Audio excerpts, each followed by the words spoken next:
Hi, everybody. It's Marilyn McKenna. I confess I'm in love with fitness gadgets, especially ones that give me really accurate information about what's going on inside my body. For this reason, I decided to get a heart rate monitor. A heart rate monitor will tell you how many beats per minute your heart is beating. So, obviously, the faster it's beating, the harder it's working, and the more calories you're burning. This is what it looks like. The monitor itself is a chest strap that you wear on your skin right next to your heart. The readout is available on the watch that you wear. Mine tells me beats per minute in real time, and any change in my effort is immediately obvious as the number goes either up or down. After the workout, I can see a bunch of other interesting statistics, such as my average heart rate for that workout, my highest heart rate, how long I was in that all important fat burning zone, and a few other numbers. Really, there are two reasons you might want to work out with a heart rate monitor. First, it's really useful to know what your fat burning zone is. And second, the calorie counters on most, maybe all, cardio machines wildly exaggerate how many calories you burn on the machine. A heart rate monitor is 100% accurate measure of how many calories you're burning.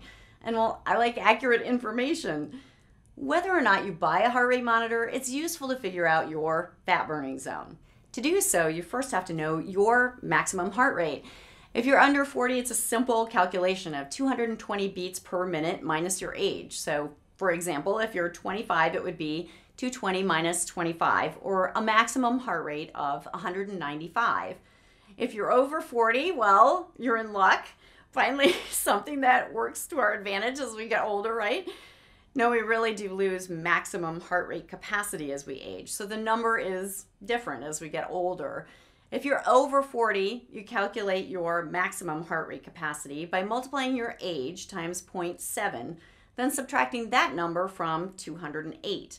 For example, I'm 52, so I multiply 52 times zero point 0.7, which is 36.4. Then I subtract 36.4 from 208, giving me a maximum heart rate of 171.6, but we'll call it 172.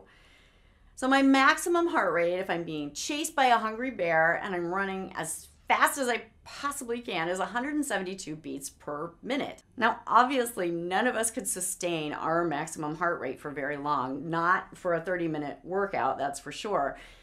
And fortunately, the fat burning zone is only 60 to 75% of that maximum heart rate. So to figure out what your fat burning zone is, you'll need to multiply your maximum heart rate by zero point 0.6 and then by 0.75. So for me, I multiplied my maximum heart rate of 172 times zero point 0.6 and got 103, and then multiplied 172 by 0.75 and got 129. So my fat burning zone is a heart rate anywhere from 103 to 129 beats per minute. I think we all know that the calorie counters on cardio machines is not terribly accurate, but honestly I was shocked at how far off they were. Of course, the accuracy can, vary from one machine to another, but on the stationary bikes I tested on, the bike overstated my calorie burn by more than 125%. On the elliptical machines, it was even worse. It was 150%. One saying I burned up to 700 when it was actually closer to 250. And I think it's worth noting that every single time I tested it, more than a dozen times, every single machine exaggerated my calorie burn, which is exactly the reason why I suggest that people don't add those, their calorie burn back into their daily calorie allotment. The number is probably overstated. So what I learned from using a heart rate monitor is that even though those calorie counters on exercise machines are probably inaccurate, it's a pretty darn easy thing to get in 30 minutes of exercise in my fat burning zone every day. If you're as curious as I am about what's going on inside your body, think about getting a heart rate monitor. Mine was only $50, and I think it's a great investment in my health. After all, I'm in this for the long haul because it matters. For more information, visit itmattersmag.com.